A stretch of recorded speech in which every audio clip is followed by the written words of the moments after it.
Trap at the camera, went and bought a coupe. You know Lil Daddy like to play the back. I give him go, we can meet up at the store. These niggas know I stayed down, ain't set my soul.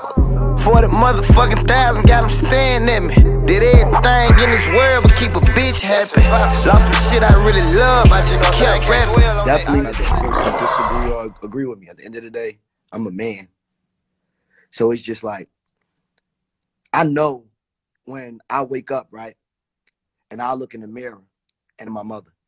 So it's just like, I'll look in the mirror, and if it's not right, no one would have saw it, because I got to look at myself before everybody, before I get on this camera. So it's just like, anything I ever do and it feels right to me, it's coming out right then and there. It's my expression, it's my energy. So I'm gonna give my energy out. Just imagine if I did everything that was normal to a person. I would be no different than any other rapper. I would blend in, and that don't mean I wouldn't be good. And you know, every rapper has their own thing, and everybody has their own story and their own struggles, what makes them good in the long run. So if I'm not able to struggle with a person, and I try to look like a person, or I try to talk like a person, or I try to, it's not gonna work. It'll sound good, but we're not gonna believe it. Who the fuck else would you believe when I put this in my head, it's just like, it's crazy, but it's like, it's Uzi. It's definitely. Still not mad at it, Uzi. I mean, people tell me, Joe, just imagine, hey, Joe, just imagine how crazy when this joint hill up. I got 4.5 weeks left. This joint hill up. I pop out with a motherfucking suit on with this pink diamond in the middle. Shit all, come on, man. I smell Vogue. It's that pink suit too. You need that tailored pink suit with that motherfucker. Or I might give him that tailor cut, almost that. I might give him that. See, I will go Tom, but I want to give him a little more. I might give him that runway Christian Dior with them little shiny sides on it and give him.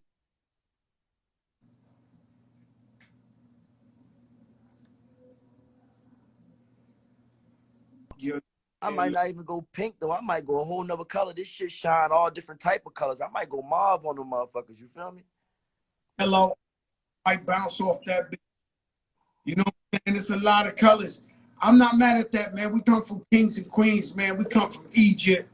We come from fucking King Tut's and Nefertiti's. And another thing, I want to cover another thing too. So you know, I'm not gonna sit here. I'm not gonna sit here and act like I don't see stuff. I see everything. It's me. I'm Uzi. I'm on here. I'm on here, man. I'm on here. I see everything, and it's like, you know, people like, why would he do that? Why would he put a target on his head? Why would he put that much money? Somebody's gonna hurt him. I see all the memes. I also saw other stuff that concerned people. And there was a lot of people from different countries too, people that never heard of me before, you know, that finally saw me just from something that I did that I love, that I didn't even expect or I didn't even plan. I did this in a 3-day span. So it's like it was people on there like, he's doing this type of stuff, but does he have any community work? Does he have any charity work? And, you know, I'll make it public. I'll make it public probably the top of next week. I'll make it public so everybody can see what I'm doing. Charity and stuff like that. Because they always look negative towards all rappers. But I feel like we always giving back. Well, I look at it like this. So we rappers, right, Joe? At the end of the day, we rappers. We do this shit. So it's just like, we know what we signed up for. And this is the baby genre of the world, but the most influenced genre of the world. So it's like when something is a baby and a baby go goo goo gaga or some shit, you don't understand that. You don't know what they're saying. You just, whatever you feeling. If you're not in the mood, get this crying ass baby away from me. If you're in the mood, oh, you're so cute. So it's just like, they don't understand it, Joe, because they don't really want to. They'll rather just take from it and just like, you know, build off of it. But if they really sat down to understand it, I'm no different.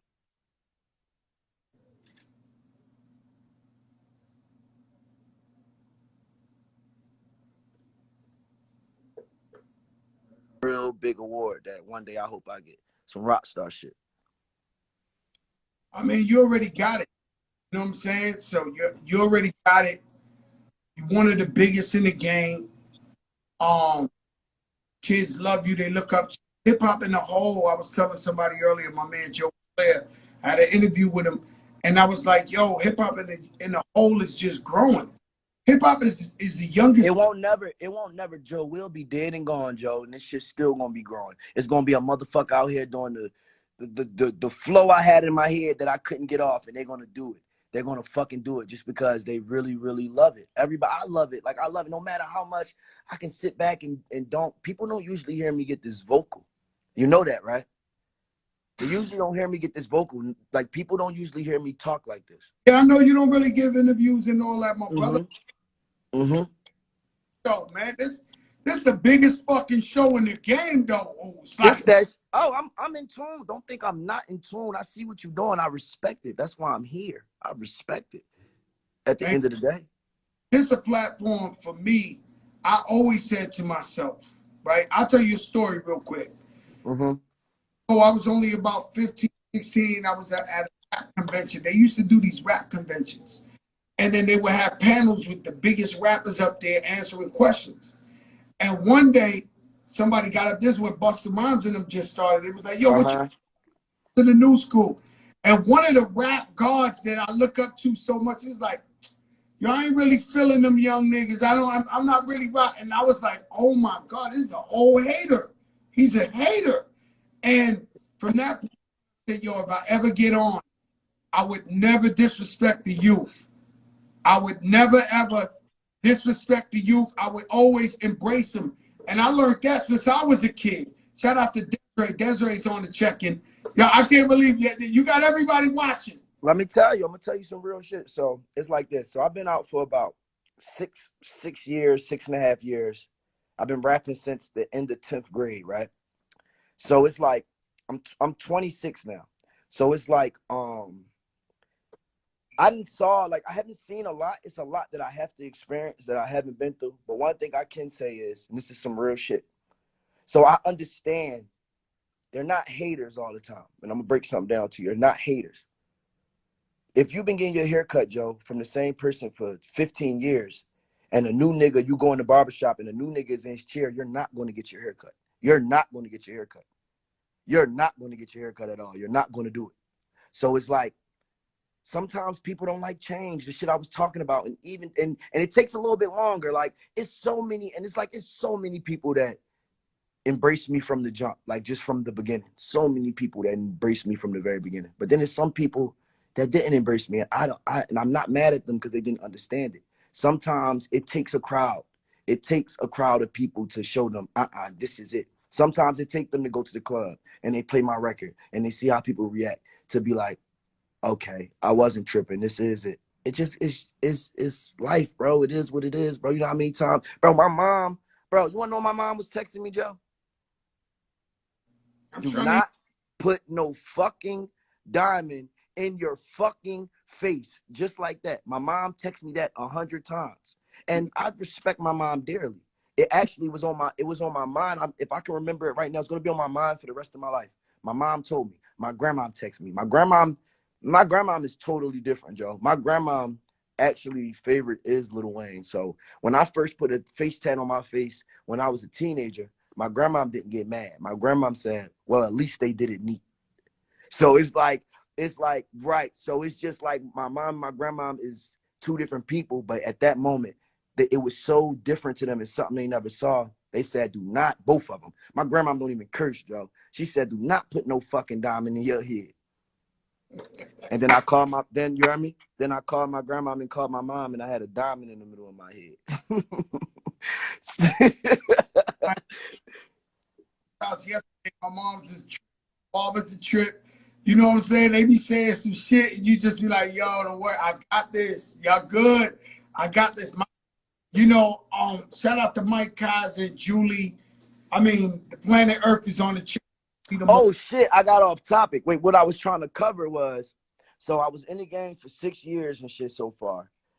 You know, professionally, I guess I can put myself, if I'm a humble guy, so I guess I can put myself in that tier of I can hold my own weight and I can hold my weight on any song that you put me on.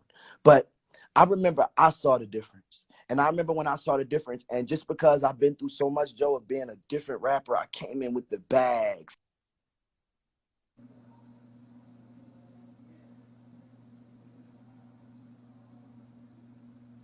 Joe, my dad is from the streets, Joe. My dad is a street nigga, Joe. I remember when I was younger and I would wear skinnies, and my dad would be like, "Where the fuck you think you going?" And I just be like, "Huh?" And one thing, I stood on it though. I stood on it. If we were going to the movies and I put my skinnies on and my dad said something, I'd go sit down until he forced me to come to the movies. Like, man, come the fuck on. So it's like I've been through this my whole life, and that's why I can deal with it so well. But the difference is, I remember when an artist, all right, I remember when Rowdy Rich first came out, and I got it, but the sound was so different that it makes him stand out so much that in his class, I honestly don't think it's nobody musically with a pen that's actually greater than Rowdy Rich in his class.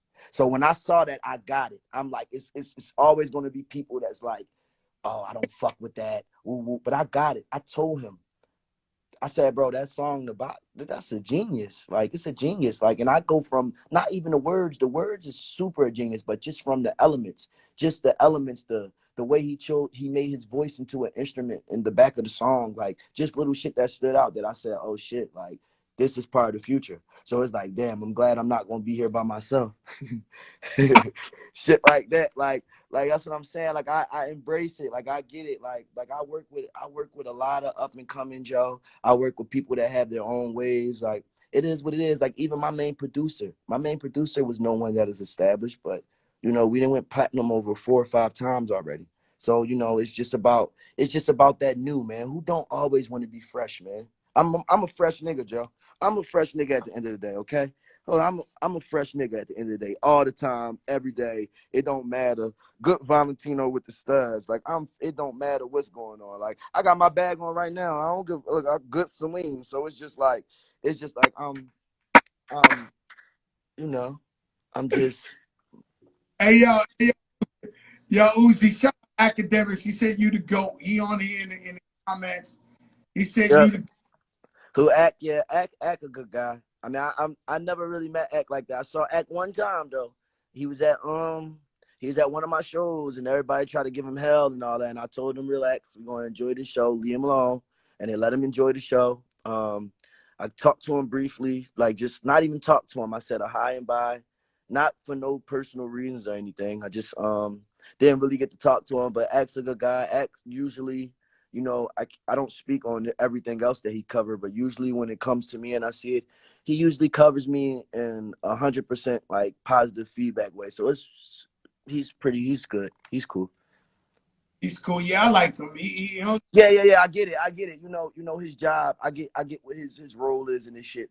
And honestly, you know, come on, man. I understand everybody role, and it's not even a bad role when I say a role like he's put up to something. Bro, I've been watching academics before I was famous, so I understand. Like, it's people that been watching academics for 3 years and be like, I fucking hate this guy. And I've been rocking academics for 7 years. You feel what I'm saying? When he didn't even have this platform, when we didn't even know what he looked like, when we only knew his voice, when he only covered Chicago. When that's the way that's the way I was able to stay in tune when I was younger. So you know, I understand what he got going on. Like, I get it. And I'm pretty sure he's feeding his family. So that's really what matters because ain't nobody else going to feed it.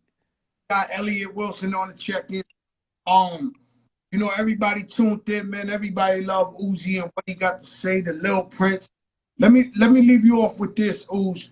Who's your first of all, when are we getting new music? Let me All ask. right. I'm feeling confident. So, you know, I'm super honest. And I had the great rollout. I had the great rollout for my last album. Like, it was a great rollout, man. I had the great promotional video. I really, honestly, I did it so well. I didn't even have to spend any money, honestly, bro. Trust me, Joe. Like, trust me, Joe. Trust me. Like, I didn't even have to spend any money. Um, it just rolled out great. But honestly, because I'm honest with myself, and that's the only way that I can get better. I say the music wasn't that great for me. It would have been an amazing project for anyone else. But the music wasn't that great. The music is, you know, it's great ride music and it could live. You know how shit goes. Maybe in a little bit time it'll be a hit off of there. But usually my shit is automatic. And I had one or two great songs on there. out of a whole fucking deluxe and a whole album. And I can actually, after I sat back, I got so, you know how you in the studio, Joe, in your ears, you be listening to music so loud, your ears bleeding. Mm. Basically like that. So it's just like, I actually, this time I'm actually taking my time, even though, and people like, what do you mean you take your time? Uzi, it took you 2 years to drop the last album. Well, it took me 2 years because when I was going to drop it, like I usually drop it, all of my music got leaked. And that's not a problem. I have no problem with putting out a leak song because the world is bigger than the leak. But sometimes that shit is personal, Joe. Sometimes it's like you sitting there and you put so much time and effort and sweat, and I don't even get drunk, and you get drunk and you make these fucking songs. And then you do all that hard work just for a 12-year-old hacker to fucking leak your music. And it's just like, damn. So with my feelings inside of me, I had to start over, and just the press of time and everything, and come on, Uzi, you need to drop. And I didn't want it to go on to 3 years, so I dropped this album, and the music is tolerable. It's not, oh my god, this is shit. The music is definitely there. It's good production, but honestly, from Lil Uzi Vert, we expect the fucking star, moon, like everything from him, because I'm already giving off this persona. I have a fucking pink diamond in the middle of my head, Joe. I am, so I'm gonna get it. Good question.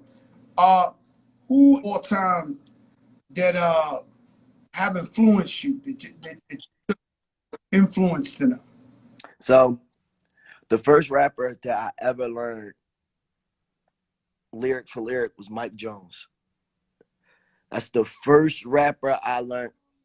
That's the first rapper I learned from. That's the first rapper I learned everything lyric for lyric, and I wanted to be like him. Like I had a Boost Mobile. I might have had a.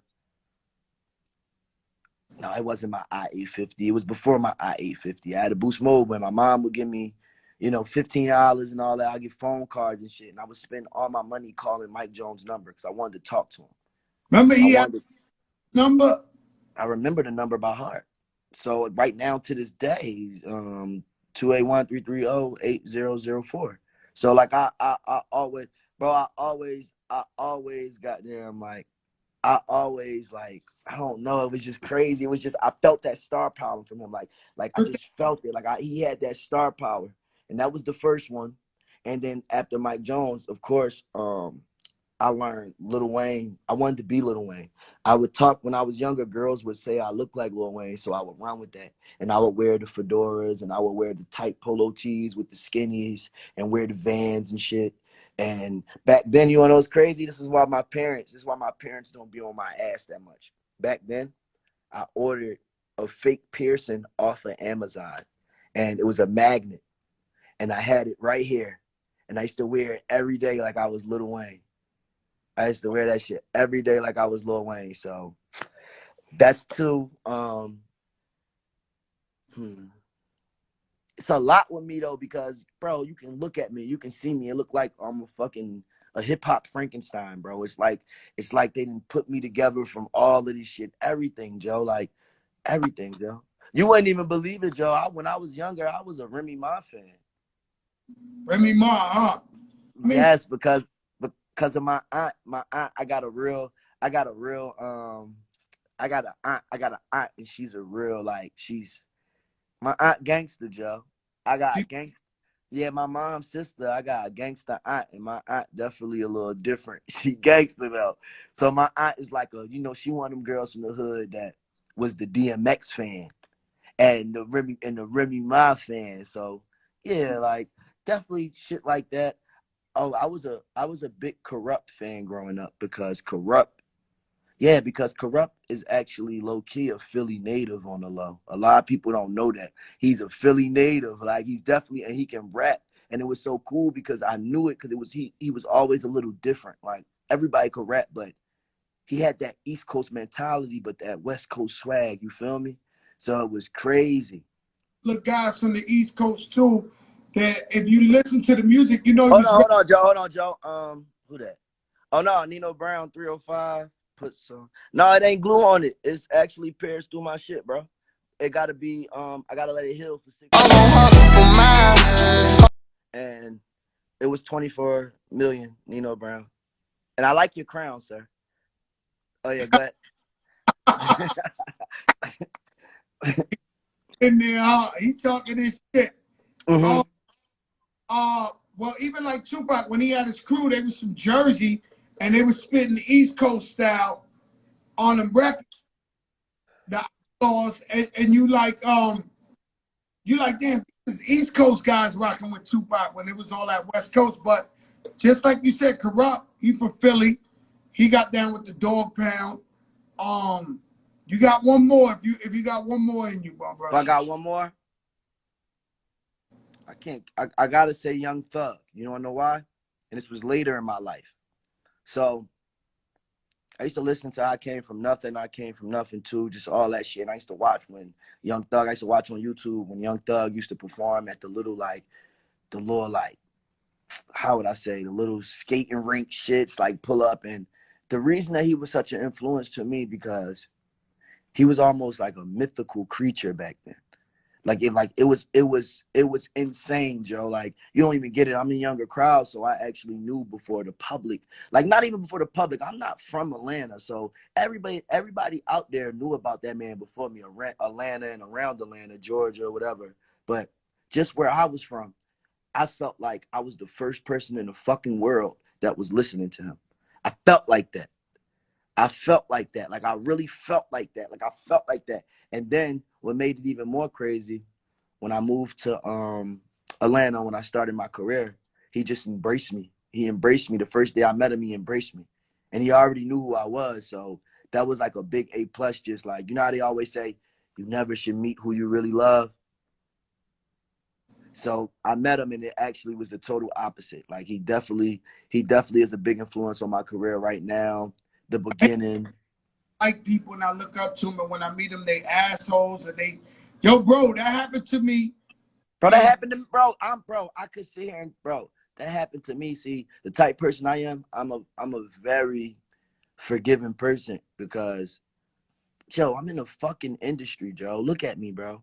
Because I met Miss Obama before. She's the nicest lady in the world. It's not her. But when I met this person, it shocked me when I was like, wow, she ain't the real. And it hurt me. It hurt me. I walked away like, you know what I'm saying? But I never talked about it. I never thought about it. I'm like, you know, because like you said, they need me a little bit more than I need them. You know what I'm saying? Mm-hmm. I feel that. That's real, though. But, like, I